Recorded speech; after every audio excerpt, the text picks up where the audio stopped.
உங்கள் சத்யாவின் full moon sale up to 70% தள்ளுபடி. ஏசி விலை 2ஆம் தேதி முதல் 15% வரை உயர்கின்றது. இப்போது ஏசி வாங்கி பணத்தை சேமியுங்கள்.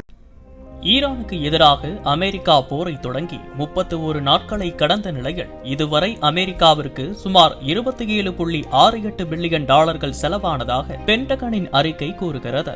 இந்த பணத்தில் சுமார் 4.26 லட்சம் பள்ளி ஆசிரியர்களின் ஆண்டு சம்பளத்தை ஈடுகட்ட முடியும். கிட்டத்தட்ட 2.3 லட்சம் கல்லூரிகளுக்கு கல்வி உதவித்தொகைகளை வழங்க முடியும் என கூறப்படுகிறது. இந்த நிதி இருந்திருந்தால் சுகாதாரத்துறையில் ஆண்டுதோறும் 12,500க்கும் மேற்பட்ட மருத்துவமனைகளில் படுக்கைகளை அமைத்திருக்கலாம். 55,000க்கும் மேற்பட்ட சுகாதாரமான குடிநீர் அமைப்புகளை நிறுவியிருக்கலாம். மேலும் 79,000க்கும் மேற்பட்ட வீடுகளை கட்டியிருக்கலாம் என்றும், மேலும் அந்த பணத்தை கொண்டு ஒரு வருடத்திற்கு சுமார் 7.9 பில்லியன் பள்ளிகளுக்கு மதிய உணவுக்கான செலவை ஈடு செய்திருக்க முடியும் எனவும் தெரிவிக்கப்பட்டுள்ளது. உங்கள் சத்யாவின் full moon sale up to 70% தள்ளுபடி. ஏசி விலை 2ஆம் தேதி முதல் 15% வரை உயர்கின்றது. இப்போது ஏசி வாங்கி பணத்தை சேமியுங்கள்.